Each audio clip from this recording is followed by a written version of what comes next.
What is going on, guys? First of all, thank you so much for stopping by for episode number 2 of the OneTime Podcast. I gotta tell you, I'm excited to present this one to you. We talked for almost 2.5 hours, almost 2 hours, but I gotta tell you, the value in this conversation, something to see. And to talk with me in this episode, I invited Sabir Bhatti. He's a friend of mine, and he specializes in working with companies to try to create a better work environment, not just for the workers or the employees, but as far as to like the CEO. And I gotta tell you, the shit that was said in this episode is key. And I wanted to touch this specific topic, and that's why I talked to Sabir Bhatti in this case, right? But I wanted to touch this topic because I feel personally that the work environment has too much effect on the people to the point where it reflects what we express to the external world. You come out of a work environment feeling shitty, if that was shitty, right? So how can we make things better? For that, we have people like Sabir Bhatti, and here is the conversation. I hope you enjoy it. I hope you get value. You're up bright and early today. Yeah. Let me see. Did they pair? Yeah. I woke up. I woke up today at 4:30 in the morning, and well, normally I do this thing. Maybe it's not the best, right? And I guess we can start the conversation already. By the way, this is Yeah, sure. my show is more. Uh, I want to try to make them, rather than just interview, question after question, more of a conversation, and let the sparks of the magic of conversating with people just flow out, and uh, main reason why I'm doing this is because, in part, well, one of the big things that I want to do with my brand is try to find the Yeah, best ways that humans can coexist, regardless of the different things that we like and that we enjoy. And we, with having 7.8 billion people, you're always going to have one person that doesn't agree. But always. my Yeah, yeah. So um regardless of that, I'm trying to see how we can coexist the best ways, and I feel like conversating with many different people is going to give them a lot of different yeah. views, which allows us to understand one another and get a little closer to a better way of coexisting. So that's part of the big reason why I'm doing all these conversations now on my brand. And thank you for joining episode number 2 of the One Time Podcast. No, thank you for having me on. It's an absolute pleasure. And it's really interesting what you were saying there about your brand and your goal of trying to coexist in this fascinating world that we live in. And I think that's what makes it fascinating, right? The fact that we are all different. We have different outlooks on life, different perspectives on life, different ways of doing things. And it's sad to see around the world that we seem to clash because of our differences. And that's the beauty of the world we live in, man. That's the beauty of being human, right? We look at our fingerprints. Our fingerprints themselves are different, right? We're unique. Well, I think they excuse me. No worries. I think they had said something about the fingerprints. I don't know if I remember correctly, but I think and Okay. sorry that I cut you off, but No it's because worries. you were saying the fingerprint and all of us being different. But I think Yeah. that there was a case with twins that their fingerprints are the same. Oh, So really? yeah, I Is that with like I'm all twins? yeah, with twins, all twins, supposedly their Oh, fingerprints wow. are I the didn't same. know that. I did not know that either. Now, I might be wrong because this information was given to me in school when I was little, so maybe my interpretation of it might have been different. Okay. Okay. I don't know, what was it, 10? No, maybe not 10, more like 13 years ago, probably, or 11 years ago when I was in middle school, I think. The teacher was talking to us about the fingerprints. And so it really made me think, like, man, like, if you have a bad twin, they can really mess with you. you know, because all the fingerprints are the same. So if they go on doing something, you could, But yeah, no, but to your point though, yeah, the fact that we're all different, I think it's an amazing thing. And instead, we should learn from our differences instead of hating each other for our differences, you know? I don't know if it froze. Did you freeze? Ab- Absolutely, creator in a higher, Oh, whatever. Yeah, I think it froze for a second there. Everything yeah, okay now? yeah, yeah. Yeah, no, I was just saying, for those of us who believe in um, a higher source, a higher creator, a higher light, a higher energy, whatever you want to call it, the universe, undoubtedly, undoubtedly there is something higher than us all, right? Mm, And ultimately, if we can live our lives based on this notion that there is something higher than us, looking over us, and we also believe as people of faith, or those who have faith, that in our scriptures it says, I created you in order to get to know each other. Right? mm, I purposely created you in different tribes so that you could get to know each other. mm. Right? So, Yet, so that for me is quite powerful, I think. yeah. So you believe like in well, I guess let me ask you this: you're religious then in that sense of like believing in God, or Yeah, absolutely. I have no doubt at all that there is a higher creator, that there is a God. mm, mm, Um, and I think I've been very fortunate to have been given that perspective whilst I was growing up through my parents. And we were very lucky, me and my two younger brothers, in the sense that when we were growing up, our mother realized at a very early time that the the cultural aspect of our faith was actually quite detrimental to our understanding of what faith was and what faith mm. is. And I remember when we were young, my dear mother, she made this decision of moving us away from uh, our close relatives because it was just causing a lot of anxiety, a lot of confusion, a lot of kind of in-house battles, and Why faith was was. that? I mean, I don't know about If you your don't mind. experience. Yeah, of course. I don't know about your experience in in your upbringing, but Mm, in our culture, in our Asian culture, so basically my background, we're Asian, Indian Pakistani background. My mm, mother's from Tanzania, but originally her roots were from India, and um, our faith, Islam, in that part of the world has a very unusual, I'd say, method of teaching faith and what Islam is, and it becomes very cultural and very diluted, mm. and it takes away the essence of what faith actually is, which is ultimately love for one another. It's integrity, it's good character, it's being kind to the person next to you. And it's not so Yeah, much about focus on outer rituals, it's about understanding why you are doing the things that you're doing. Don't just do them for the sake of doing them, because if you do that, then right. you have no impact on your inner soul. So my mum purposely took us away from that environment, and we started moving to different parts of the UK. Oh, And I was talking to my brothers about this a few weeks ago because they came up to Liverpool to see me, and we had this chat about our upbringing. And we said we're so fortunate to have that perspective on faith that we can take it outside of culture.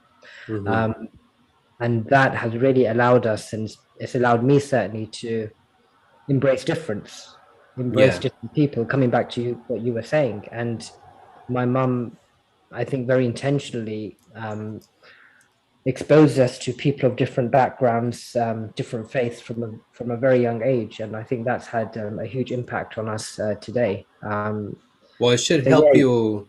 It should help you at least like understand the different perspective of different people, right? And I think it's a great thing what she did, because by doing that, you know, a lot of the times, I'm not a very I was raised not Catholic. I was raised a Christian until a right, certain age. But when I was 8, we came to the United States, and you know, the church that we went to all the years that I was younger, up until that age, we didn't go to anymore. So the whole religion thing started to kind of fade off a little bit. Just life situations, you know, you come to a new place, you're getting to know new people and all that stuff. So things started to change, but I was brought up as a Christian, and then I started to see things differently. Eventually, Catholicism started to just make more sense to me. But then even Catholicism started to be something that I started to let go of. Mm. But I think that when you get so sucked into one religion or one thing, and that's what a lot of religions I feel like they do, they trap you rather than making you feel free, right? Because they trap you into, this is all that you have to believe. This is all Yeah, that's out there, and this is what everybody has to believe. And anybody that doesn't believe this is wrong. Well, how do we know if that's wrong? I understand what we feel and everything and church and all that, yeah. right? I don't go to Mm. church. I'm going to be straight up like, I don't do that anymore, but I do see the benefit of it. But I feel like a lot of them, they do just try to trap you, and I like what your mom's approach was in, opening you to the world, to showing you that there's different views out there, they different ways of looking at life. It creates less chaos. You already come out understanding that people are not always going to think the way you think. Yeah, I'm so happy you touched on that, the aspect of being a closed faith, a closed religion, and that's exactly what it becomes when you get absorbed into that cultural aspect Yeah, of religion. Because as you said, it's our way or the highway kind of thing. yeah, It's yeah. we're right, you're wrong, um, and it's extremely damaging. It's that's not what faith is. Mm, You know, yeah, high teachings are everything but that. right. It doesn't matter who you are, what your faith is, even if you believe in God or not. Like, who the hell are we to judge someone else on what they believe or don't believe? Right? Ultimately, we're human beings, and Right. on the very surface of meaning, that's the baseline. You're a human being, and as a human being, regardless of whether you have a faith or not, everyone deserves the same amount of respect, understanding, care, and love. And then whether Right. you go on to align yourself to a faith or not, that's an individual choice. Right? You Right. can't judge someone based on their faith.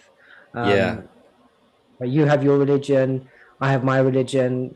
That guy has his, she has hers. This guy doesn't have a religion. Who cares, man? Yeah, I Everyone's on their think, own journey. yeah, exactly. We're on our own journey, and I think we can use these different, because religions have been things that have been brought up for, so many centuries, and so it's definitely like a very just something, there's some form of history in religion. And I think that we can use religion to learn about ourselves and all that stuff, but not to keep us trapped in it. And I was talking to a friend of mine about this situation, because he was getting into some religion stuff to question certain things, right? But then he started to see certain things, like he was talking to me about them, and I was starting to see how, like, they start to give you this information, like, to trap you, or to, you know just not let you always look at the outside perspective. And so I was telling him, look, you can use this stuff to learn. You can see what people are doing, understand others. You can use it for all that stuff. And religions go, even like churches. I've seen people go into churches with a drug addiction, alcohol, and they come out, like, I've seen this, whether it's been in close friends that I've seen, or um, just because I've been in church as well. I've seen that happen. But I think that it's like, sometimes I think that maybe religion was started with a good intention, and because of so many centuries, it started to get, like you said, diluted. The whole essence of it is kind of gone. And the essence of it might have been just the spirituality of it, the feeling, the deep connection that you get within yourself in those moments where you're paying so close attention to whether you did something that you didn't feel good about, whether you like, there's questions that you could definitely ask yourself in a church environment that help yourself, right? And So I've seen that. I think churches do an amazing thing, but it's like you say, I think the core of it, or the religions, right, should be the getting people to finding themselves, learning about themselves, and learning about others with an open mind, you know. Yeah, no, absolutely. And you said that so beautifully. I think it's yeah, man, it's an individual journey. It's down to us as individuals, how we treat other people, and that's what we're accountable for at the end of the Mm. day. Um, how do we treat ourselves?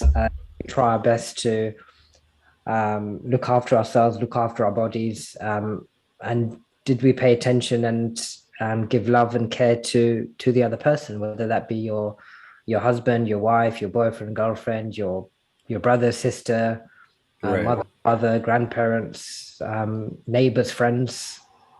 Yeah. That's all we can do, man. We can always just the best we can do is try to do our utmost, and we're going to fail along the way, right? Yeah. And Yeah. right now you mentioned about taking care of yourself and all that. I know that you took off or you didn't deactivate it, right? But you did just get off of Instagram for a bit. I did. I did. What was the reason behind that? I Um, too much I like. yeah, I think for the last I'd say 2 years or so, or just over 2 years, I've had this. I think I may have mentioned this to you in the past as well through our Yeah. interactions. That I've always had this kind of love-hate relationship with social media, and recently, the reason why I've gone off it recently is because I needed time just to shift my attention away from trying to create content to actually Mm. figuring out what it is I'm actually going towards in my real Right. life inverted commas, meaning my work or Yeah. business, whatever you're trying to, whatever I'm trying to do, because over the last few years, I've thought that I knew what I wanted to do in terms of work. Hmm. I always know what the message is, but I've always struggled to come to terms with what the vehicle is for that message. Is it going into companies and speaking to their employees? Is it creating videos on YouTube? Is it creating shorts on Instagram? Is it Mhm. trying to build a following on Twitter? Is it trying to post videos on LinkedIn? And I've tried so many different things. It's come to a point where I was just so confused Yeah. what the direction to go in. I just had to hit pause and just sit back and just reflect and for once in a long time, just take it a bit easier and Yeah. press the pause button and just go a bit slower in my mind. And really interesting thing happened over the last 10 days, actually. So my brothers came to stay with me, as I mentioned a couple of weeks ago. They were here for the weekend, and then I drove back down with them to my parents' place. And I stayed there 3, 4 days, and then very last minute plan materialized for mum to come up to Liverpool where I am. So Liverpool is about 3.5 to 4 hour drive from down south near London. And that's where you used to be? Yeah, so I used to live down And so south. you moved to Liverpool then. Yeah, so I've been here for just under 2 years Oh uh, no. because I needed my own space. I needed a different start in my life, and Mhm. I'm always someone who, especially now, who needs my own private environment, private space, Yeah. craving that space. So that's why I moved here. And then when mum stayed with me here, it was a very unique experience actually. I haven't had this time with my mum for a very long time. Um, Probably the best part of even 10, 15 years where we such proximity to one another in a space of a few days. So she was here for 5 days, living Mm. with, yeah, and it was so nice. And I opened up to her about how I'm feeling, about work, didn't know what direction to go in. Mm. And this Friday, she said, I came across this article a couple of weeks ago, and there's this lady who written a blog about the impact of vision boards. And I was like, oh, interesting. I've never heard about a vision board. What's a vision board? Oh really? Yeah. And And your mom after so many you hadn't heard about a vision board before? I heard it in passing, maybe in like podcasts and things like that. Mm-hmm. Never gone into detail about what's a vision board. I Oh, had no idea okay. what a I vision board was. see. But Mm-hmm. And your yeah, mom brought that up to you. yeah. She said, "Why Nice. don't you try a vision board?" My mom's background is in psychology, so she's a psychotherapist Oh, by profession. cool. So she was able to really take me down a very different Hmm. path mentally, and it was a very interesting blog about the vision boards, which basically advises someone who isn't sure about where to go in life to pick up a few magazines and just flick through a few magazines and pick out pictures that really appeal to you. But they ask you to do it in a way where you don't focus too much on the marketing of the magazine. Instead, you're looking at images or searching for images that have a real impact on your heart. Hmm. And I found that so profound. I literally went down to the magazine store 5 minutes from here, came back home, chose the magazines, and picked up magazines that really had an emotional impact on me. Yeah. And the next few days, I was cutting out various images, and I now have them stuck in the next room, next to my bedroom wall. And okay, I'm going to share something with you, which I found incredible. So I'm not sure if I mentioned to you. I think we had this conversation. I was thinking of moving abroad to Cyprus, and it's something I've had in my mind for the past 6 months or so. But I'm trying to find more remote work that allows me to travel. So at the moment, Hmm. the work I do today has me fixed in the UK. And when I was choosing the magazines, when I first started, I thought, okay, let me try and look for a magazine that has Cyprus written on the front cover, like a travel guide to Cyprus or something like that. I couldn't find one. And the article actually tells you to go against that. You shouldn't choose based on magazine covers, instead, images that have impact on your heart. So I thought, okay, let's go with that. And ended up picking out 3 to 4 magazines. And when I got home, I started flicking through the magazines, and no word of a lie, the first magazine I picked up, I think the fifth or sixth page in, it said Destination Cyprus. That is amazing. That's Dude, amazing. out of all they could have spoken about in the article, Yeah. at Destination Cyprus. And I turned to mum, I said, have a look at this. And she was speechless. I was speechless. And we had that Yeah. very emotional moment where I was so close to tears. And it just goes to show that if you put positive energy into the universe about what it is that you want, then deeply believe, certainly from this experience that I had, that the universe speaks out to you, whether that's God speaking to you or a higher source, whatever you want to call it. There is a higher energy that's speaking to you and say, okay, good, Yeah. you put out into the world, this is what you want. And the major change for me was it went from telling myself that I think I want this to no, I want this and I'm going to Yeah. get this. And Right. then the universe just starts giving you impulses and signs. And That, that was the first thing that I cut out up against my bedroom wall.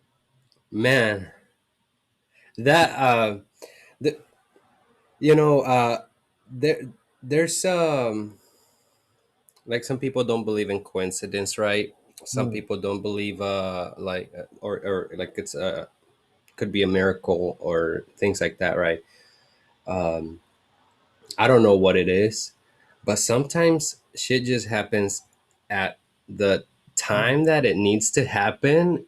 And I've thought about this. I've thought about this. And sometimes because especially because I was in the store and somebody talked to me, right? Someone asked me, or more like they were talking to me about trying to be a little more holistic or a little more like switch their mindset because like they've been hearing about mindset a little bit and watching videos and stuff, and they've realized that when you switch your mindset, uh, things things change around you, things start to happen for you. And so I started to think about this, and maybe part of it is that things start to happen for you, like the universe starts to move things in a way that they align with you. But at the same time, I was like, I'd like to think deeper about things, and not either to discredit but just to look at the possibilities and what actually is going on, right? But I also wonder sometimes if it could be that, for example, things in the universe are always happening, right? They're always happening, and whether or not I have the mindset for it, they're always happening. So I don't know if switching the mindset or switching the way you think of it makes the universe do things for you, but more like maybe switching your mindset just opens your eyes to see the possibilities that are in that present moment for you now. Because this is one of the ways that I try to I guess you could say solidify my theory in a way. But so we take Bitcoin. Bitcoin was happening even before my mindset was good. And you're going to tell me that now that my mindset is good, oh, Bitcoin became a good opportunity for me? No. Bitcoin was a good opportunity even 5 years ago if I would have gotten it. I didn't have the mindset to see it. And so it makes me think that maybe the universe doesn't make things happen for you. But when you start to look, for example, your mom brought that up to you, you start to focus more on yourself. That magazine that you brought, it was there, and maybe it was there 2 days before that. Maybe it would have been 3 days after that if you didn't pick it up, but it was there. But the fact that you actually started taking, action, started to think differently, you started to do things, then you see the opportunity. You take yourself to the opportunity that the universe has. But I do feel like it, when you start to think that way, you do get a better connection with the universe. And I don't know if it's just that you start to understand a little more of just the environment around you, the situations around you, and specifically because you learn so much about yourself in that process, right? You almost everything you see it in line with you because you start to live in line with the universe. And so that's I don't know if, but I don't know how to explain how Yeah. things like that randomly happen, like, right? But that it's fucking amazing when things like that happen. It's amazing. By the way, the whole vision board. Yeah. So is it working for you? Yeah. And I initially struggled to know where to put the vision board because Oh, I okay. spend most of my time here. So where I'm sitting now, Yeah. I work during the day. The table's slightly differently, so I have it to the right near the window, and then the sofa behind me. That's where I spend most of my time.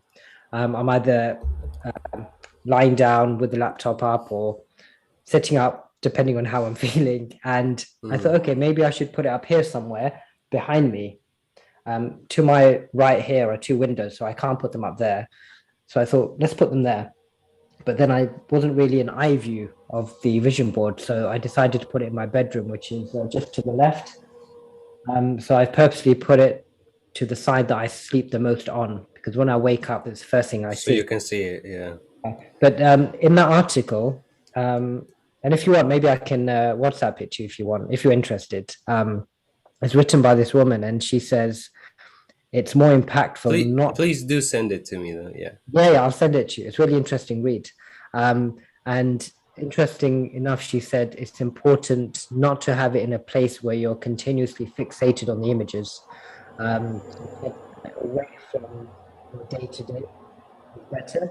It's better that you glance at it every now and then, as it gives you gentle reminders of Hmm. what it is that you're trying to get to, what it is that you want.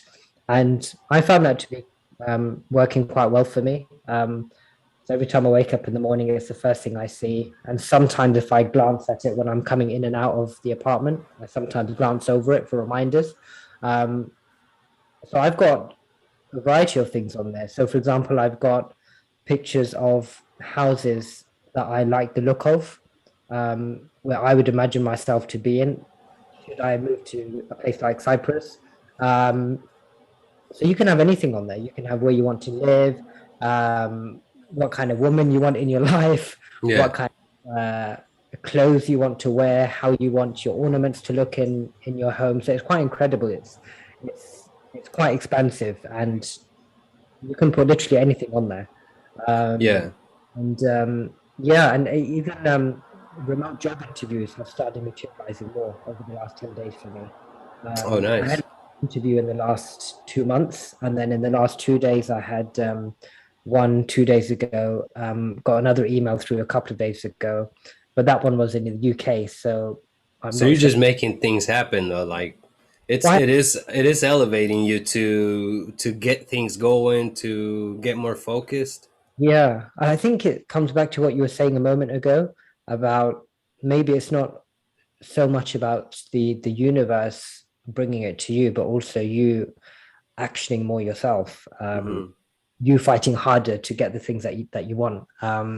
Whereas before, it was too much of a dream for me. I kept saying I want to move to Cyprus, but was I really doing enough? Right. And looking back, I probably wasn't. So I think you're absolutely right. It's not just the universe. I think you're right. It must be a combination of the two, because we've got the power to do. We have to Right. do. We have to take action. Um, so, like you But said, there is luck. yeah, I think there's an element of Like, luck. Yeah, yeah, like I I think mean, yeah, well, yeah, what we would consider the randomness, right, of good things happening, the what we call luck, right? There is some form of that going on in the universe, I feel like, but I think that it's a lot easier to find it if you have the right mindset, you know. For for the vision boards, I tried it. I tried it specifically because of my wife. Right, she at first we had worked on this vision board, and that's how I was introduced to vision boards. Well, that's not how I was introduced to vision boards, but more like that's how I was introduced to actually doing a vision board. I think I don't know if my wife had done some previously, but this time I decided, you know what, let me try, because I like to try different things, right? And so I said, let me try it. Let me try to see if this actually gets a little more progress going. Maybe, I don't know, something it helps me, right? So I tried it. The process of making it is fun and everything. But I found that it didn't work for me. For me, it just didn't work. For me, mm, because I live so much in the present, trying to think of everything that I'm wanting to do seems like too much of a hassle. It seems like I'm already working now. Don't make me work for something that's not even here yet. It's like, don't make me work on something that's not even here yet. You know what I mean? But yeah, that's my way of looking at it, because my thing is, I'm gonna just focus on the present. I'm gonna just focus on the now. The rest of the stuff, I don't know what's gonna happen. I just know that I'm enjoying this moment, and if I'm enjoying this moment later on, if I continue to do this, probably the product or the fruits of this are probably gonna be very tasty as well. As much as this, or maybe even better, maybe less. I don't know. Maybe the process is better, but I don't know that. So I just, I try not to worry too much about it. I remember I had a car, but at the same time, I don't know that I was going to get that car. Maybe I was going to get a better one. Maybe I was going to get a different car that I end up liking at that moment, because this is 20,000, but this is 20,000, and I kind of like that one better now. Um, so just the whole vision board, I tried it and it didn't work for me.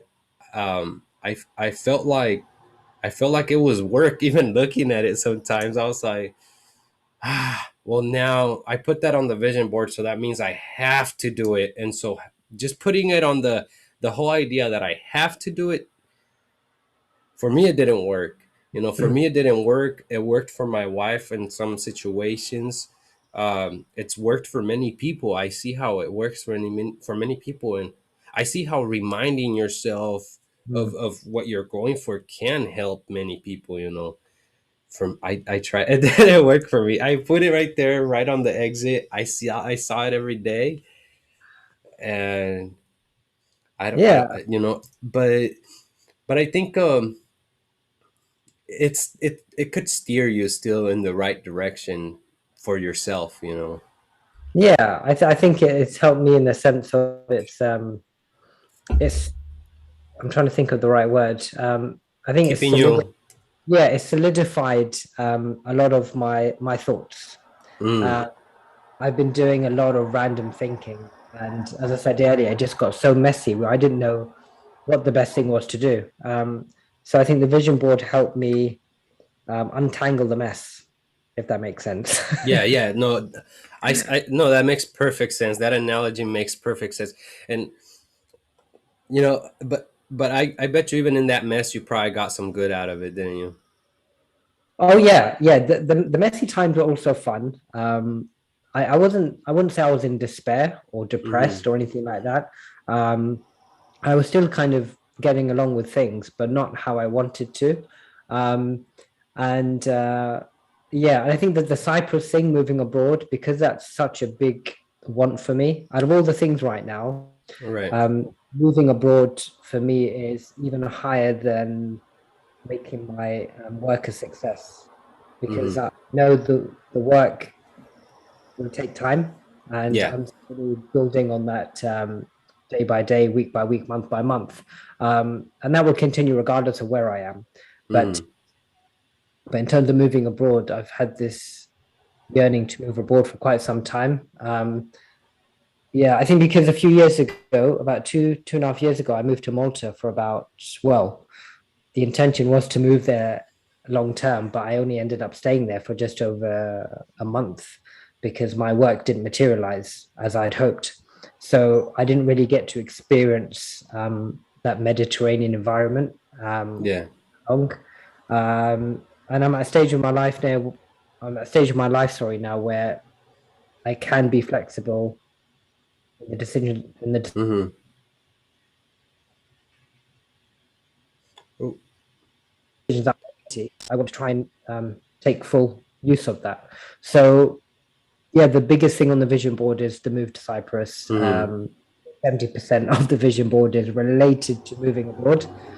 Um, so, so Well, yeah, at least you got a good chunk of it basically centered in one thing, so it steers you in one direction rather than splitting you in yeah, multiple. You know.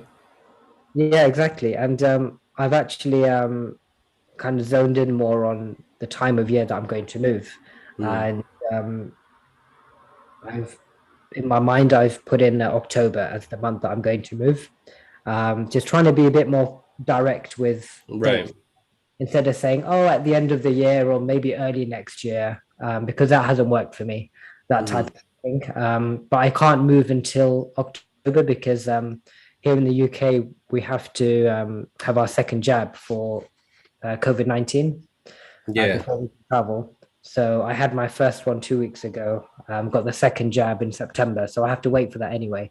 Um, so yeah, after that, nothing's really stopping me. So if I do manage to land a remote position, um, then then yeah, moving to Cyprus is pretty much on the cards. So Yeah. um, Yeah. so You got yeah, it laid out, man. yeah. You got Um, yeah. and like 3 4 weeks ago, I had no idea. It was Oh, just really? So in it's my mind. yeah, it's Yeah, happening quick then, huh? yeah, very quick. It was just a thought before, but now it's okay. Shit, it's actually It's happening.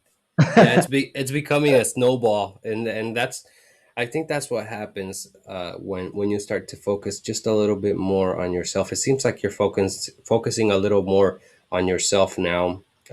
If well, I feel like that's what I'm getting from what you're saying, right? It seems like before because you were thinking of so many things that you're forgetting about yourself, and it seems like now you've put the focus more on yourself.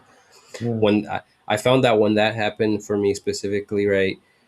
Because I used to be a people pleasing person, right. and I'm not to say that I'm not saying I that I do things against people. That's not what I do, right?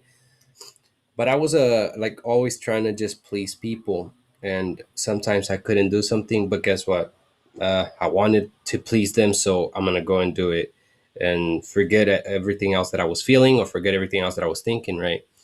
And and I realized that doing that worked a lot for them, but not very good for me, because I would constantly just forget what I think, forget what I say, like, let me go do this, let me go do that, forget this, let me go do that. So you lose yourself, But once I started to focus a little bit more on myself, I started to realize, like, oh, shoot, like things are starting to move a little more in line with myself now.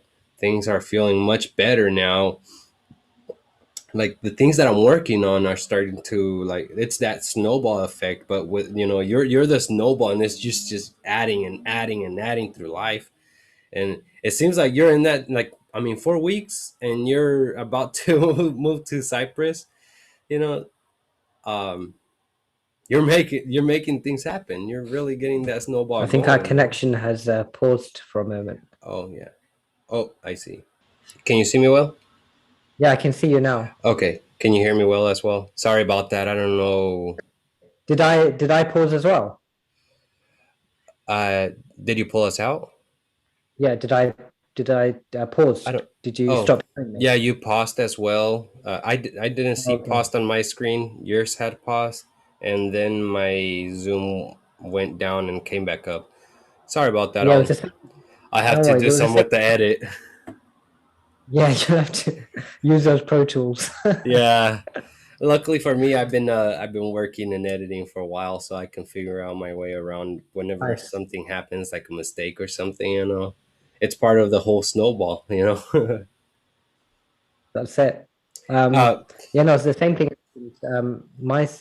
Like you paused as well. My screen was running, so I think we were seeing opposite of each other. yeah, yeah, maybe Yeah, some definitely happened here.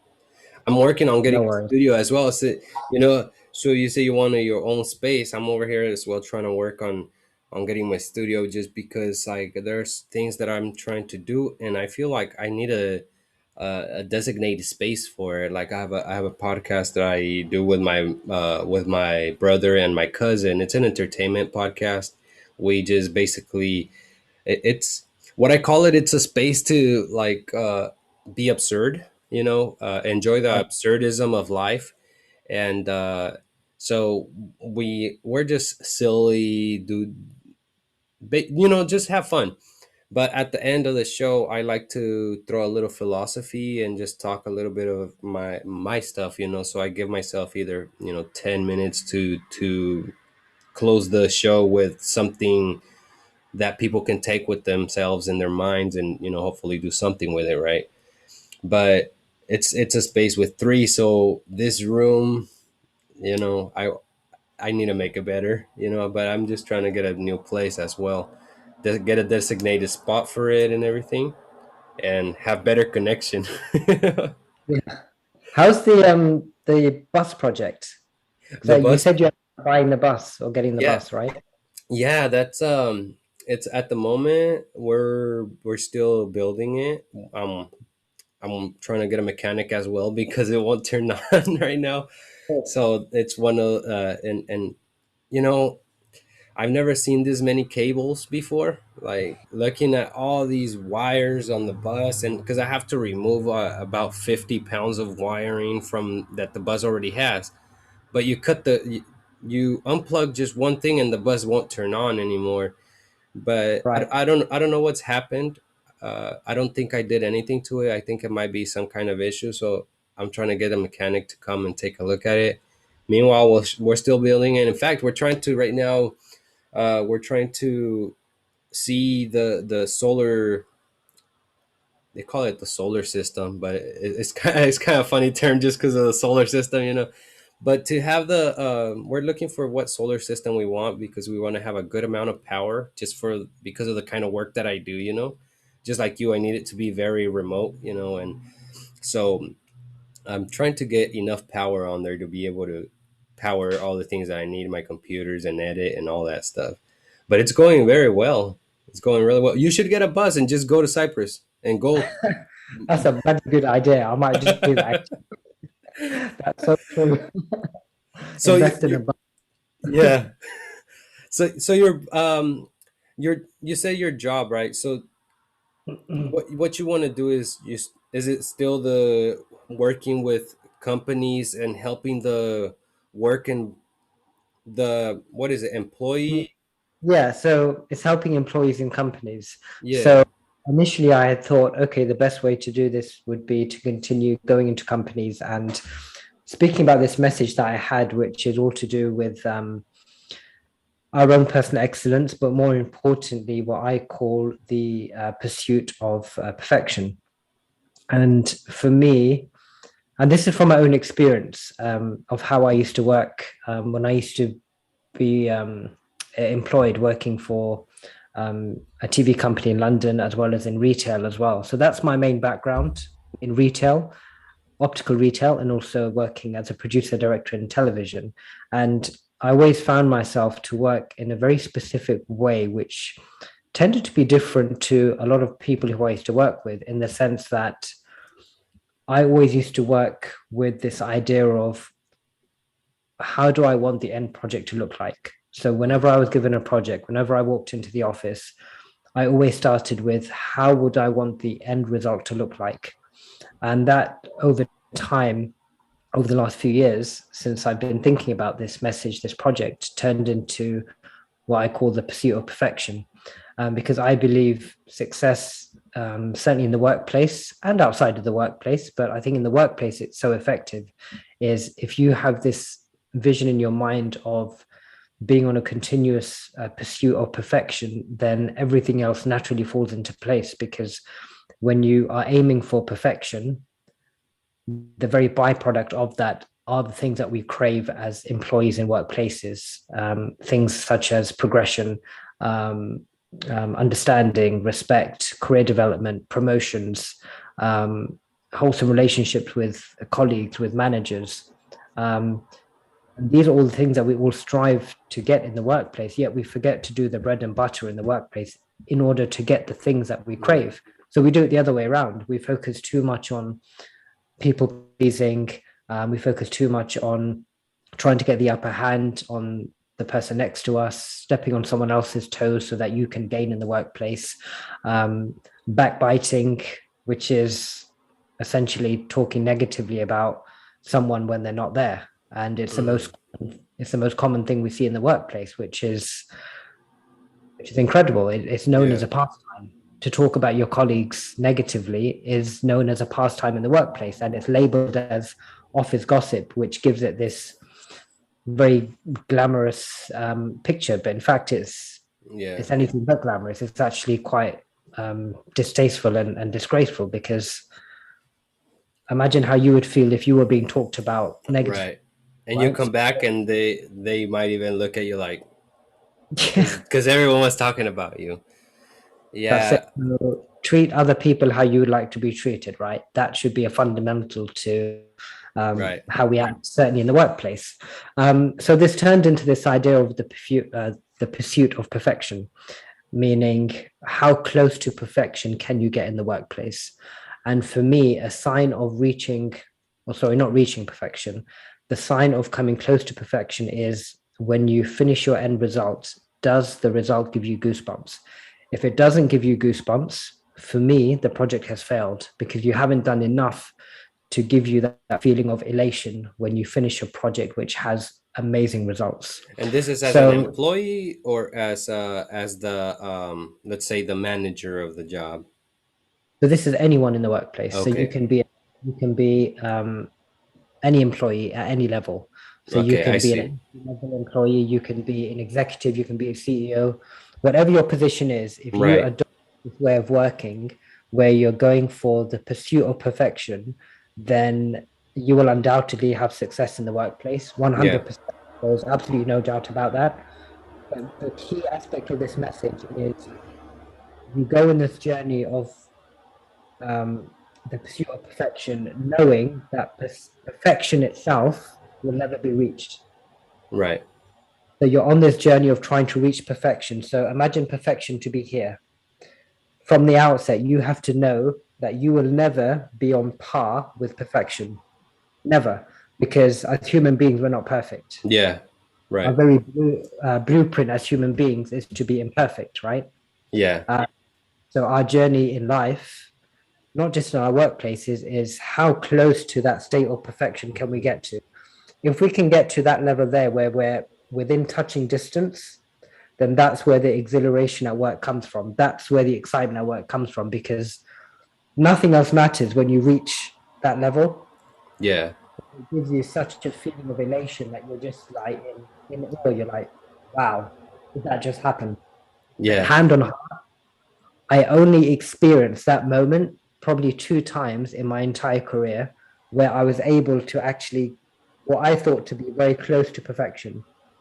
And the reason why I could only do it maybe once or twice is because it's so bloody hard. Yeah. It's so bloody hard, but that's the fun at work, is Yeah. how perfection can you get to. So that in a nutshell is the message that I teach To the to companies. companies. But now I'm doing it in a slightly different way where I'm moving away from wanting to go into companies. Instead, I'm writing monthly newsletters where companies sign up to these newsletters every month.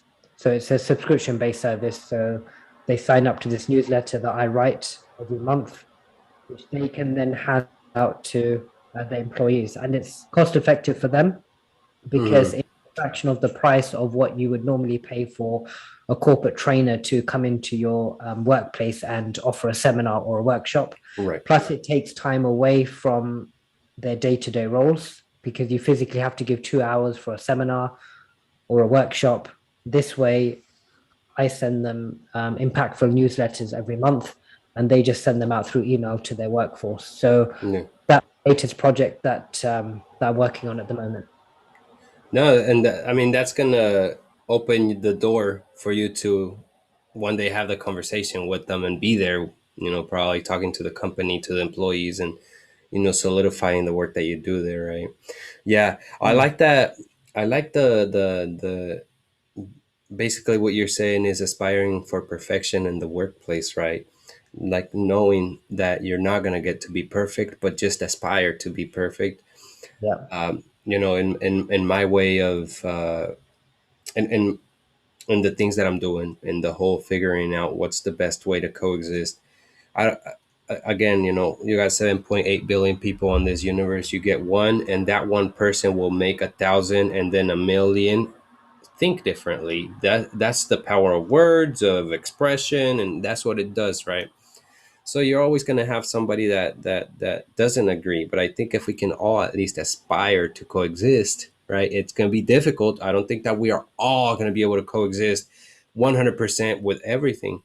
But if we could just aspire to it, I think it does something. Knowing that you're probably not gonna get there, but let's just try to do our best. Let's just try to not kill each other in this process. Let's just try to see what's the best way that we can work together.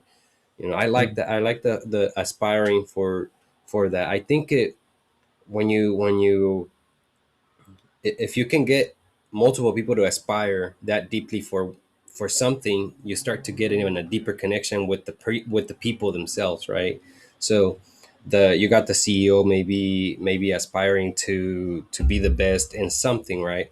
Well, their employees are going to start to feel much more connected with their with the CEO or the manager or whoever it is, right? Mm. Because just like they're trying hard, you're trying hard, and everyone's trying to coexist in this work environment, right? I had Yeah.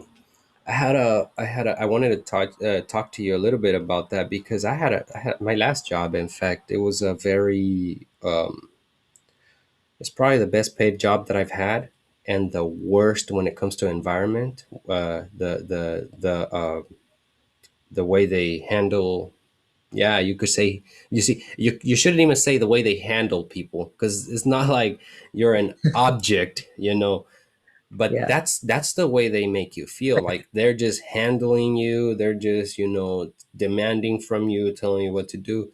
But then at the same time, they talk shit about you. Mm. And I had a very, again, it was well paid, but very toxic. It feels like, yeah, you can make money, but your essence is deteriorating inside. I'm not even exaggerating. And I had some colleagues of mine, some friends of mine that I would speak with sometimes, and you walk in the building and the air feels dense. The feeling that you walk in there is like, I'm back here, Mm. and Yeah. and for coexistence, being that we all have to work, right? We all need to contribute to this existence that we have as humans, right? The whole project, this whole thing that we are. If we can all do our part, it'll help a lot to for the human race. But and especially in jobs, right? So many people, we need to work to get things going. Elon Musk needs workers to get Teslas out there. He needs workers for getting people to Mars. Look at how big that is. But imagine that that job, but that thing sucks probably, or that there's a lot of things that would not happen, right? And I think that if we can get the work environment going a lot better, it'll boost humanity as a whole altogether, right? But if you apply it on a as a full spectrum, trying to say, okay, everyone, let's try to focus on the jobs because we seriously have shitty jobs. Okay, for one, sometimes we have shitty jobs. We don't need the environment to be shitty to make it more shitty. It's like I'm already here. Let at least treat me right, but and there's a lot of people that fall into jobs that they don't like, and it's just for the money. But if they could fall into a place where, okay, I'm here for the money, but at least they treat me right, you're probably going to do your job better too. That's going to help the company as well, and then the CEO is going to feel better, the manager's going to feel better, and so will the employees, but I think it's this, some we come home, and if we had a shitty day at work, you might feel shitty at home. I had that. I had to create, not create, but after reading Brendan, I can't recall his name, but But development book. huh? His Was it a personal development book? it's a book. It's the high. It's highly effective habits. I can't remember the exact name, but it's from his name is Brandon, and he did research on habits of highly effective people, right? Right, That right. they're and so I read it, and there was this one thing that he did, because sometimes you're doing this project, and this project gets you in a certain mood, or it gets you're feeling different and stuff.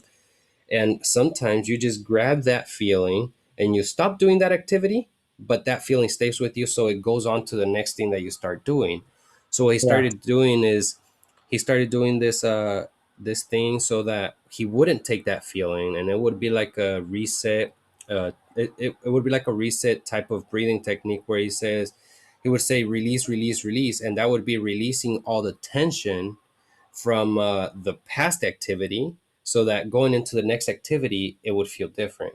So I would sit in the car, after sometimes after just leaving the building, and I would say, I'm leaving it here, like I'm not even taking it out this parking lot. But the feeling that I have from just having worked 10 hours here and dealing with what they just said in the meeting, which clearly us employees had nothing to do, it was an issue from the manager, but you're saying that it's our fault. That makes no sense, but I guess we're the ones at fault. That's stuff that we dealt with in my work environment. And so I would get out and be like, okay, we're gonna release the tension. So I start breathing and saying release, release, release, and you start to envision like the tension coming out from your body, starting from your head, shoulders, going all the way down, all the way through your body, and you're just saying release, and you do that for like maybe 30 seconds. You say release, release, release, taking deep breaths, and then you just take deep breaths and think of the intention that you want to set for the next thing that you're going to do, how you want to feel in that next thing. And I found that that helped me a lot with leaving all the tension, leaving all the negativity that I had packed onto my back from what I had just been doing. It really helped with leaving all that behind and coming home, feeling better with the kids, feeling better with the family. But I'm sorry, why does it have to be that way? It shouldn't. I shouldn't have to do such a thing after coming out of work. I should not. How many yeah. people work and you treat them like shit? That's why you know, I can tell you that probably the work environment has a big impact on why people are so shitty out there. Why It's, people do yeah, what they do. really interesting. And sorry to cut No, go in, but ahead. Go ahead. I just want to ask you very quickly, because I find it fascinating, this discussion on culture and environment in the workplace. And I'd be interested to know, one, what was it about the work environment that you talk about that was so toxic? And number two, why do you think you found it so difficult to work in that environment? Are you able to go into specifics? Because I'd be really interested to hear what your thoughts were about that. Yeah, so a lot of it is the people. Right. Well, I think probably the biggest part is probably the people, the way they carry themselves, or the way you carry yourself, right? The way we carry ourselves. Uh, Sometimes this whole idea of authority, you just like, you were the same worker as me just yesterday. You became a lead today, and now you're treating me like this. What is going on here? You What know. were they doing to treat you badly? Well, they for example, in certain situations, they'll say that, well, so maybe I should just so what I did was a pallet repair, right? Right. I would repair pallets, and each person puts their repaired pallets on this line, which then somebody looks at all the pallets, and if one of them is not repaired correctly and needs to be taken out, well, in certain situations, if the person that checks the pallets is not feeling right with one of the repairers, he'll pull his pallets out. What sucks is that we get paid for how many pallets we make. So you're Right. now Okay. taking away my money, and all the, and sometimes you would go and talk to the leads, and they would be like, "Oh, but that's actually bad." And then you would compare it to other repairers, and they would say, "No, yeah, that is bad." Okay, but his is okay. It's the same, if not worse. But his and Right. Right. Okay. So it, that was having a direct impact on not just your work experience, but also your take home. oh, in some ways, yeah, and it gets to the point where sometimes you just say, "Fuck it," like, I'll just do my thing, and whatever I get today is whatever I get today. But I don't think see, it's not so much that part, but the fact that you don't even have somebody to talk to address the issue or nothing, because I'm telling you, like, the I was in the most toxic environment where the lead is backed by the supervisor, and the supervisor is backed by the manager, and so the employee that's just a repairer has very little to say. And when it was just people, it was a very toxic environment Yeah, to no, work I in. can imagine. Yeah, that type of nonsense in the workplace is just it's horrible. It's vile. Yeah. Um, it's dishonest, especially if you go to a manager like you did, and they turn around to you and say, "Actually, you haven't got a leg to stand on here." Where Mm, do you go from there? right. Is that the reason why you left because of all that crap that was going on, Well, or were in there in reasons as in well? in part, yeah, and in part I left because of that, because it's like I can't continue to work here. Again, my essence was deteriorating every time that I would go in there, and you can't have that. Because you go in there trying to, as hard as you try to keep the right mindset, they end up being like saying something, and it's very difficult to deal with. For one, the work that you're doing is already kind of heavy. You're waking up early. You're working 10 hours a day, um, and it just adds up onto your person, to the point where it's unbearable. It becomes Yeah, very, and that's why I wanted to talk to you. I had a very, very critical work experience in that last one. You know, uh, because not even the people that are done good, that do well, get paid more, but because they get paid more, they're looked as bad for some reason, and like, other people hate on you because you're getting paid more, and it's like, well, it's I'm just working faster. I'm doing this more than you. I'm taking less breaks. You know Whatever it is, so like, it makes sense that I'm gonna get paid more. But sometimes even the supervisor would look at you like, "Oh, damn, you," and I'm like, "Dude, you're the supervisor. You don't even care about this. Do your job, and like, just take care of your stuff." Like, but it was a funny thing. And then the people that did bad, sometimes they would look at as, "Oh, they're going slower because they're repairing the pallets more." look at their pallets. I don't think so, But and it was a very there was a lot of different situations in which it's like it was it's very toxic, and that's why, like I said, I wanted to talk to you because it's one of the, like, I mean, look at how we're 7.8 billion people. Look at how many work. Look at how think about the impact that every single person has when they're treated wrong for 8 hours a day. How do you think they're gonna feel in life? And you have the workforce is vast. Almost everybody that's alive has something that they're going to be doing, and if they're not treated right while they're doing it, what they're going to Yeah. feel is what they're going to reflect.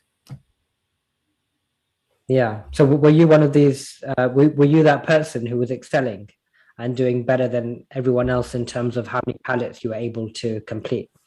I was one of So were those. you I was one one of of those, right? those, And then, along with a couple other people, and right. I'm going to tell you that well, some of them I might have because at first I would say something. Uh, I saw some people getting fired sometimes when they would say something, because it would be like, dude, again with this, and it's like, well, they keep doing it to me. So I had to say, like, there were situations like that, and people got fired because either the manager was probably like, I don't know what's actually going on. Let me just fire this guy because he won't stop complaining. Well, dude, if you would just address the issue, there would be probably no complaints and you would actually get better work done. But no, let me just fire this person because I can get somebody to come in tomorrow, anyways. Okay, Yeah. right. And so, but and eventually, every time you would try to say something, you would get a similar response, whether it's from the leads, the supervisors, or managers, to the point where you kind of say, "This is annoying. Let me just work my way out of here." And so once that I set my mind on that, and it started to be a little more easier to survive there in a way. I don't know if that. Oh, I thought I froze for a second, but uh, it'll be easier to survive now because I know that I'm not stuck. I'm on my way out. And just knowing that helped me through. But I saw people there that because of bringing up an issue, they all of a sudden they're in the spotlight for, let me see if this person does something else so I can fire them. It's, Yeah. you know Yeah. I think I want to talk about two things about what you've just said. The first is, about you doing so well in that workplace. So you said you were one of those people who created more pallets, and in turn, you had a better salary than everyone else. Um, Naturally, in any working environment, when you have a select few who have made that decision to do or create better results for themselves, you will always get jealousy. You will always get haters, right? I think that's just, for some yeah. reason, when God created us, He put that jealousy seed in us all, right? Yeah. For whatever reason, if there's a creator, not a creator, whoever that energy is that made us, People need they to look more internally. I think it's what they need to do. Stop focusing outside. Just do your thing. yes, you know so that's so bloody true. And yeah, so that's the first thing. You can't stop jealousy, you can't stop the haters. Um, so what I would say to that is, you're going to get them. Don't focus on the haters. Don't focus on the jealousy, because that's an unfortunate byproduct of right. you doing well in the workplace. Right. When I excelled in my TV role, I knew what people were saying, but I was so bloody blinkered in what I wanted to do and what I wanted to achieve. Right? I could hear it. You can hear it Yeah. around you, and you can Yeah. sense, Yeah. you can feel the energy in a workplace, right? Yeah. People trying to say things or do things to stop you in your tracks because they think a show shouldn't be produced in this way. But no, this is my project. If I want to do it this way, I'll do it this way. I'm not interfering with your project. I have respect for you. Do the project the way you want to do it. I'll do it the way I want to do it. And Right. that's the respect we need to show as human beings, right? So in your workplace, the people who were in essence jealous of you for doing um, for doing well, they should just have that respect to say, "Oh, cool. that guy's actually taking the job seriously. Cool, man. I respect that. Well done, man. Yeah. Have that compassion and love for the other guy or girl. Yeah. It shouldn't really deter you because you know Right. your job, you know your work ethic, right? Yeah. So you can hear it, you can sense it, you know what people are saying about you, even if it's negative, but you can't change that, Right. right? And who are we to change other people? All we Hmm. control of is, are we being an example of what it means to be a good person, with the hope that if we become shining beacons of light in our workplaces, then those who are jealous, those who are causing problems, notice that this person is not retaliating. Right. Then they start taking note that, oh shit, maybe I should actually work like this guy's working. He's not Yeah. retaliating. I'm causing him so much shit, but he's not talking back. He's Yeah. just doing his work. He's excelling. That's the person we want to be in the workplace, right? I think that's what it means to be leading by example. Yeah. We don't need to be a leader in our title to be leaders, right? Because we can lead by example. We can lead by how we act in the workplace. Just as you set your North Star very high to say, I'm going to do the best I can in creating these pallets. And the byproduct of that was that you progressed more than others, right? You earned a bigger pay packet. And the second thing I wanted to talk about very quickly was, if everyone adopted, this is why this is so important, this idea Yeah. of perfection. If everyone adopted the path of pursuit of perfection, then you wouldn't get all this nonsense and rubbish in the Oh. workplace where you're jealous of other people, Hmm. right? So did the video? Yeah. Could you? Yeah. Could you repeat that? It got a little laggy right when you were in. I was like, damn. Yeah, Yo, no. could.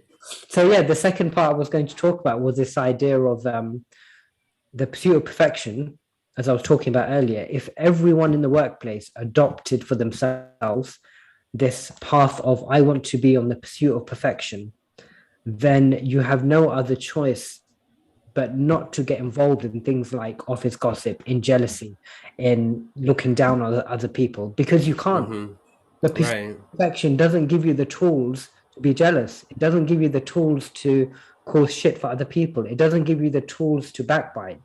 It doesn't give you the tools to want negativity to happen to other people. It encourages you to do everything but that, Hmm. because you're so focused on your own pursuit of perfection that whether someone else is failing, it's not even a thing for you, because we're all Right. on that journey together of how close to perfection Just can we yeah. get to, right? Then you won't have all this shit in the workplace Right. Yeah. You because just have one everyone, focus. there you go. You Yeah, have and everything else revolves around that. And I mean, if you're trying to do to aspire to if you're aspiring to be perfect, right, in the work environment, you would look at, well, I mean, what is this, what I'm doing right now, aspiring for? Well, I guess it's not, so it can kind of steer you in the right direction. that's it. it. Yeah, I It gives you all the answers that you need. yeah, yeah, I see.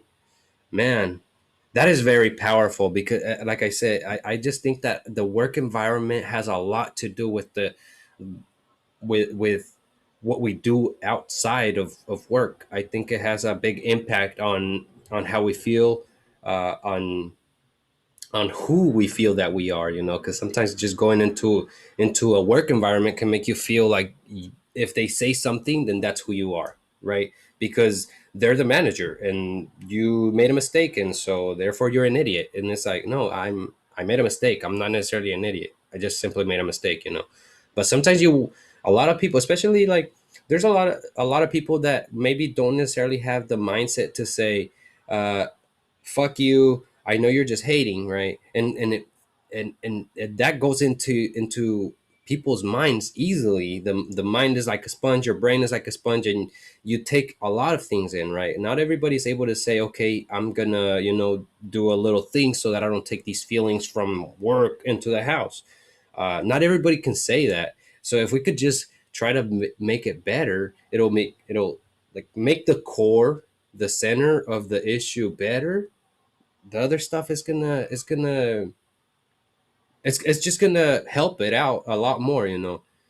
So many people mad, and I can't tell you. I can't tell you how much I feel that it's because of a lot of it's because of work, either working on the things that you don't like, working on an environment that you don't like. So you need if you don't like the work that you do, hopefully at least your environment's good. If you don't like the environment that you do, hopefully at least the work that you're doing is good. But at least aspire to get to what you do want, go where you do want, right? Yeah. But it is so big, man. I think it would cost a much bigger connection if we start to look be just be as I think humanity as a whole would benefit from it. We would all get this much better connection with one another just because of the way we feel and the way we talk with one another. It would be different, and I think a lot of the times also work can put into you this idea that because you're for example, repair is right here, maybe the pallet checker is right here, the lead is right here, supervisor here, and the manager here. So in a work environment, this person can't say much and this person has everything to say. So you'll get out of there thinking that if you are in some ways right here and others are here, you're going to feel like you not shut up, you can't, you walk out of there with that mindset. That I feel like, again, because we're so much like a sponge, so many people walk out of that thinking that that's the way to do things. Yeah. See, to some extent, I don't even believe that there has to be a hierarchical system in the workplace. I don't believe there has to be a manager or a team leader or whatever you want to call these roles. Don't you think I that I, I genuinely believe don't you- if everyone had that pursuit of perfection as their number one goal, Mhm. everyone would naturally come together and achieve phenomenal things in the workplace. Because when you create that hierarchical system, it, in a way, is you're setting yourself up to fail because Right. you are very naturally what's the word, you are encouraging these negative traits within us to formulate, such as negativity, jealousy, backbiting, because we don't like our natural disposition is not to be in a hierarchical system, I don't feel. Yeah. And I, yeah, it's something I've been thinking about recently. I haven't yet Do, don't realized. you think that don't you think that money has a lot to do with that? Because, so for example, the higher you are, the more money you I get mean, paid, right? So yeah, wouldn't that have a lot to, and then the idea that people fall into money is power, right? And I feel like money probably has a big impact on why people feel like they have so much power when being up here than being like, what if we switched roles for a second? What if we make the producer of the product get paid more?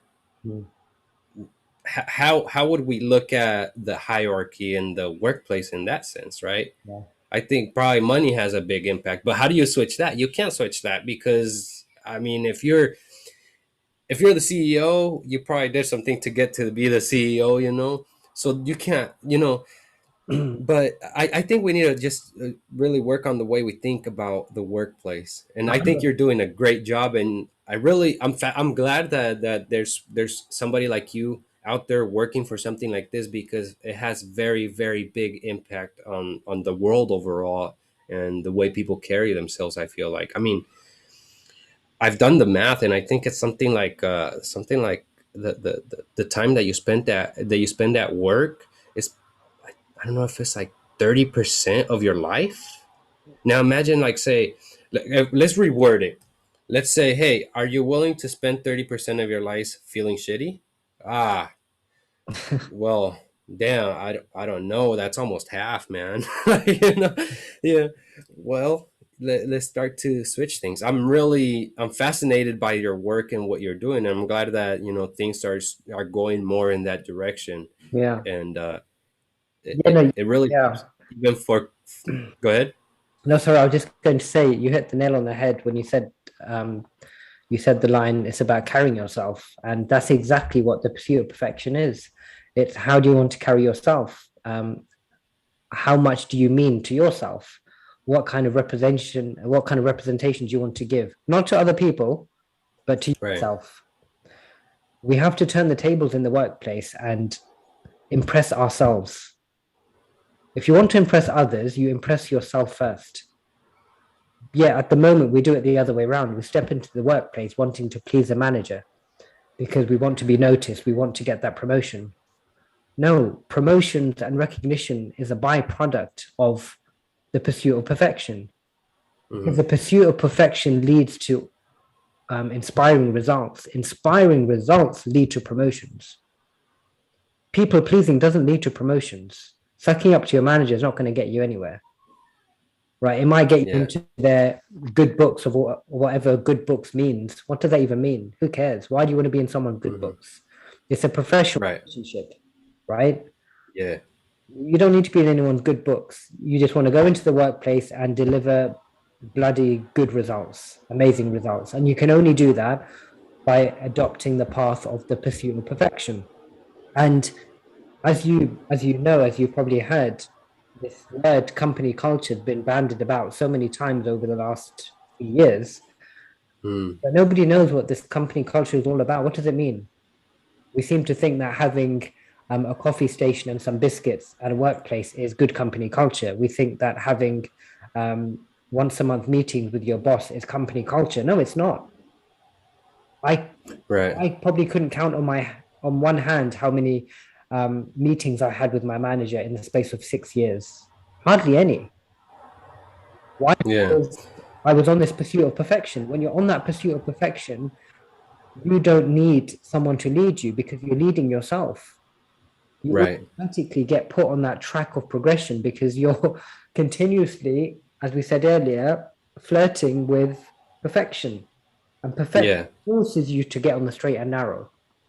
So you become your own boss, you become your own leader in that sense, while Right. at all times maintaining respect for the hierarchy. The pursuit of perfection doesn't tell you to cause harm to other people. It doesn't tell you to be Right.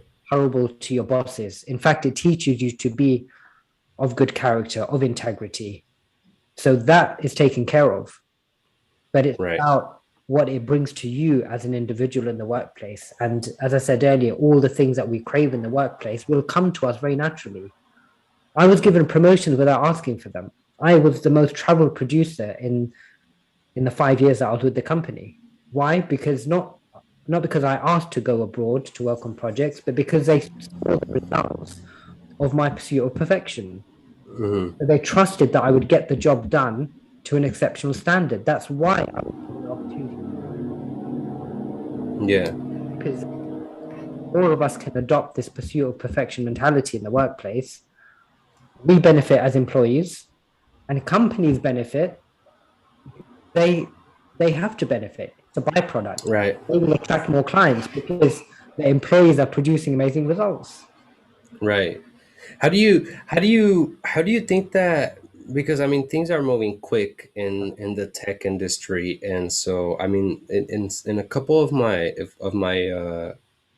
jobs that I've had, I've seen the loss of bodies because of a machine that just came in, and so obviously how did, and then after that I also like, especially in this last job that I was at, the pallet repair, I knew that they were gonna bring a new stuff, new tools, new machines and stuff, and so you could see where things are going, right? How do you think that's going to impact the environment itself, though, like the way people are with themselves, and the way they handle and carry themselves in the work environment? When you say machine, are you referring to AI? Yeah, like so obviously we're introducing that, a lot of that stuff. I think it's a good thing, in a way, but I do think that we need to help, obviously, the people that are being without jobs. We need to help them some way, but I think that it does clear out, it makes room for people to search within themselves what they truly want to do, Mm. but if we implement technology into the work environments the right way, and I guess in some ways also, like, for example, I don't know if you know Andrew Yang. He was running for president, and he was doing this universal basic income thing, which I hear that they do it in some places. I can't recall the exact place that they do it, but I think having some form, something that could help you, because I mean the machines are going to take over, and next thing you know, you're going to have very few workers in a work environment, right? But then companies have less people to pay, so they're going to thrive more. So can there something be done so that some of the money that the technology is helping bring up so much more, can something go into the pockets of the people that are being without jobs and that stuff, so that they can try to, instead of just now going into another job to make money, now they're like, okay, what what do I feel in line with myself that I want to do now? You know, because that, the whole I need to make 20 bucks is not there, you know. Mm. I just feel like it clears a lot of room, but you, I mean, it has to be implemented the right way. I'm not an expert, you know, um, but Yeah, looking at what's happening. yeah, it seems we're going towards that direction, right? And it's interesting if this came into play, whereby the government would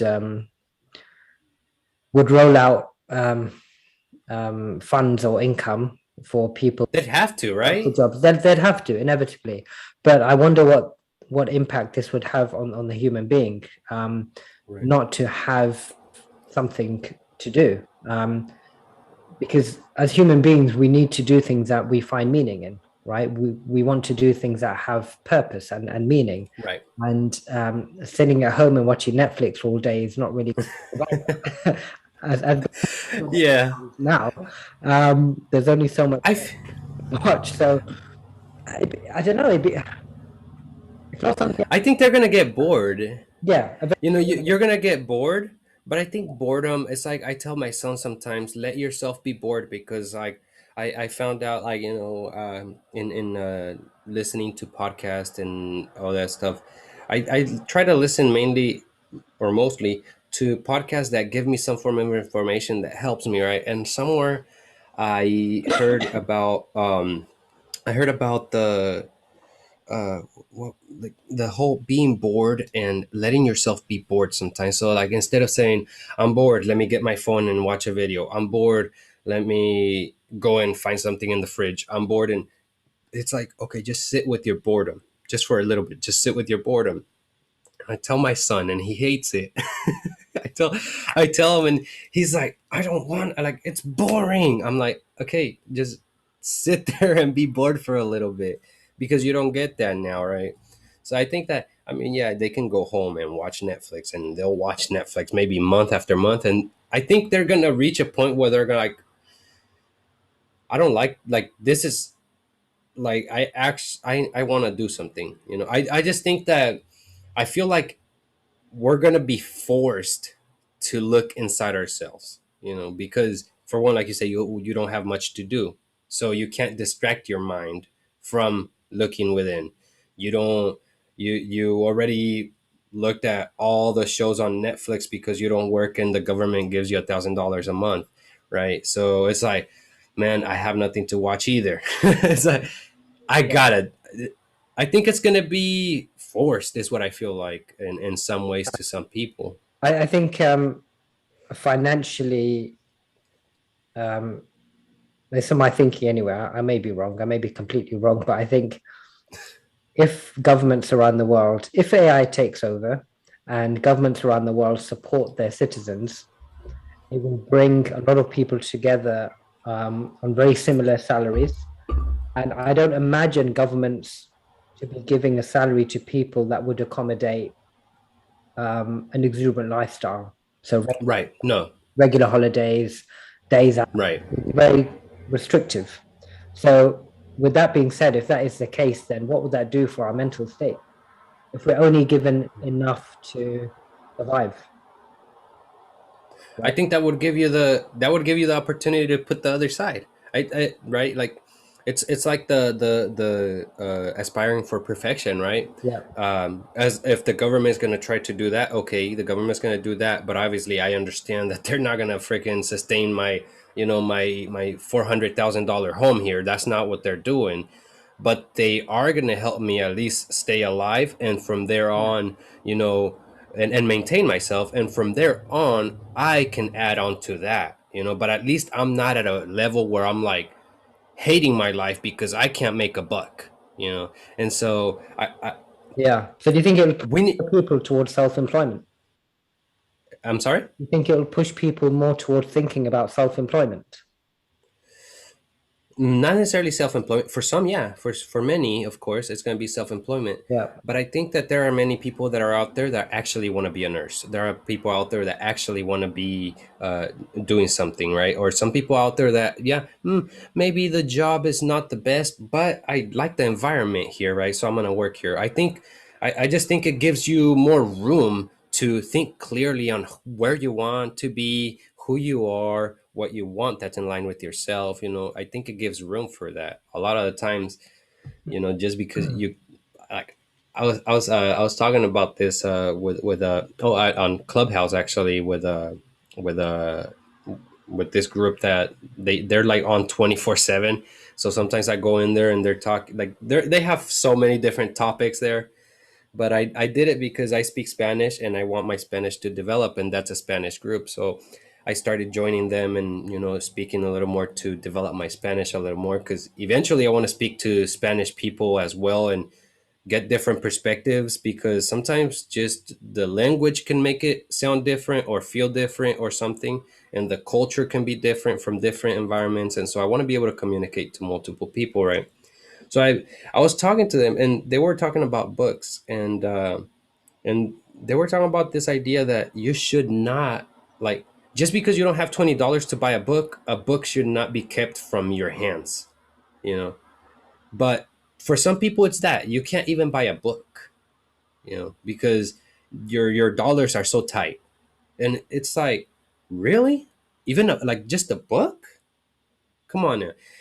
And so I think that Mm. when we reduce our life that much, it starts to almost even suppress the person, because again, not everybody has the mind from the get, or to say, I'm gonna get up from here. Some people get pushed all the way down, and that's a big problem. um, it sucks. I believe that every individual person should be able to handle themselves, right? But I do think that some need the support of people like you that come and say something and lift them up, so that, hey, listen, I know this work environment's like that, but look, you can do something, this and that, and blah blah, and get them going. But some people, if they don't have that, they get pushed all the way down, and that imagine in a world where people are losing jobs left and right and they don't have a support. Yeah. It's my way of thinking, maybe I'm wrong, Yeah. but No, absolutely. And I mean, just briefly coming back to what you were saying about one's working environment, while you can be on a pursuit of perfection mindset, that does not necessarily mean that you have to force yourself to be in an environment that you're not happy with, right, right? So I'm not saying at all that the pursuit of perfection is the answer to all troubles in the workplace. right, What I am saying is, if you've made this decision to be in the workplace, make it your number one goal to put your head down and achieve phenomenal things in the workplace. But if you reach a point where you're not feeling growth, or you're not being given opportunities for growth or expansion, then by all means reconsider your position. There's nothing wrong hmm, with that. And especially in today's times, I think gone are the times where people dedicate themselves to one company for a decade. That used to happen many, many years ago, when the working environment was very different. But now we're in an environment where there are so many more companies out there. We see different industries, more companies forming in these industries, technology advancing, which has allowed so many more opportunities for people. So there are other opportunities out there that you can explore. So don't feel you have to fixate yourself to one job or one career right, or one industry. the pursuit of perfection goes in your pocket with you wherever you go. That's the Right. beauty of it. It's not fixated to one workplace. So you have to detach. You Right. have to detach from this idea of should I move or not, to should I hold on to my perfection. Moving is a completely different conversation. Yeah. I moved several times in my career, like 5, 6 times I've moved around, but my perfection always went with me wherever I went. That's Right. why I managed to excel in every workplace that I found myself in, because I never let the perfection aspect detach from me. If I wasn't growing in a role, if I felt that I had reached a level where I can't progress, no problem. Consider leaving. And we shouldn't give ourselves a hard time for wanting to leave a job, right? Yeah. At the end of the Right. day, a job is a contract, right? The company hire you to do a job. They don't hire you to stay there for years upon years. That's never part of the contract. You have a right to leave whenever you want.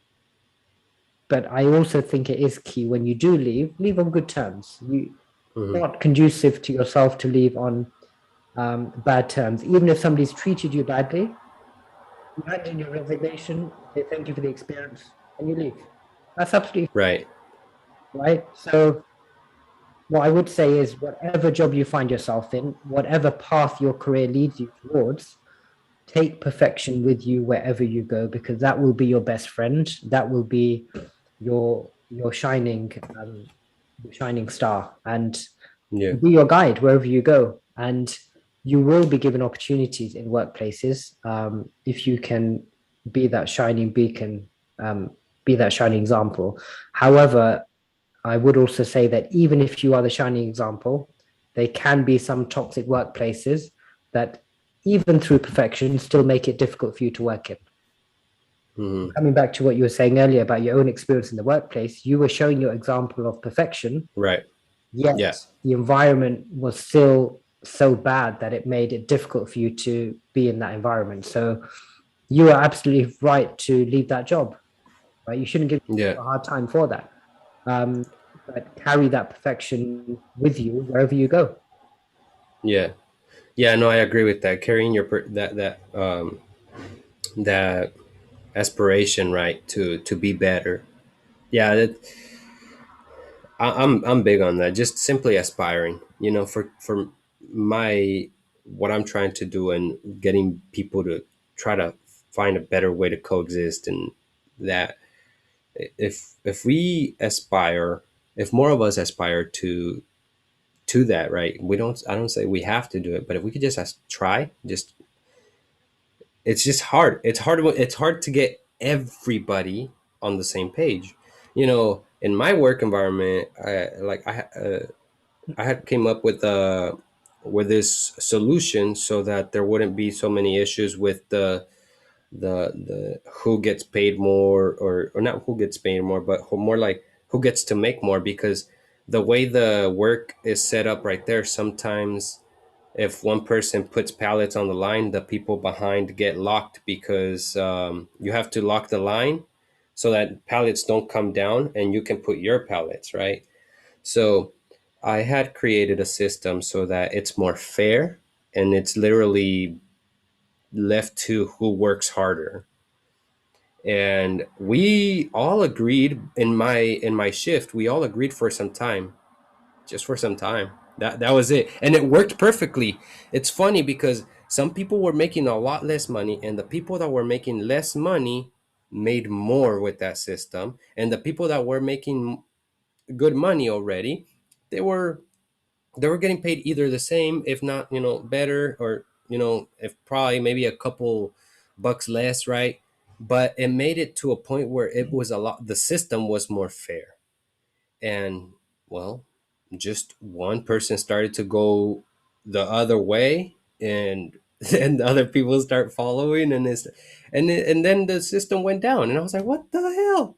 Like, we did this for a few weeks, didn't it work well? Even though they saw that it worked well, I don't know, some people it doesn't click. But the ones that do understand, the ones that get it, if we can just aspire, that's it. We don't have to be perfect. but let's just try to do something better. Let's try to be better, right? Yeah. I think we'll find a better way to coexist in the work environment and coexist in life as a whole. Absolutely. And I think it's also companies' responsibilities as well to make the right hires. So I, Yeah. I've been thinking about this recently. I think the hiring process is actually very simple. It doesn't need a 20-minute, half an hour interview. You Oh, ask, really? I think, two very simple questions in the interview. And this is for the prospective employer as well, to ask the employer. The employer would ask examples of moments in someone's working experience where they experience that elation feeling upon completing a project. Then the employee should ask the employer, what's your work ethos here? What does it mean? What does reaching your perfection mean to you as a work environment? So you have to ask the employer that question as well. Do you adopt the pursuit of perfection in your workplace? And you Oh, gotta hope that they answer genuinely as well. That's the thing, right? Some people are deceiving and they'll answer the right way just to get the job. You see. yeah, but I think when you ask a question related to pursuit of perfection and the feeling perfection gives you, or sorry, the feeling getting close to perfection gives you, is very Hmm. difficult to make that up, in my opinion. Oh, I think, yeah, and you might get a certain reaction that says like you have to be able to analyze the person and say, yeah, he said yeah, but I did see how he reacted, and yeah, because when you describe reaching a level which is close to perfection, you naturally are close to tears mhm, because mm, it touches an element inside of you that is, I believe, to be your soul. Because there is only one perfect thing within us, I believe anyway, which is your soul, right? Because it's pure. It's been given to us by a higher energy, higher source. So the soul is pure. Yet everything surrounding the soul is not perfect. But we are striving to be what's inside of us.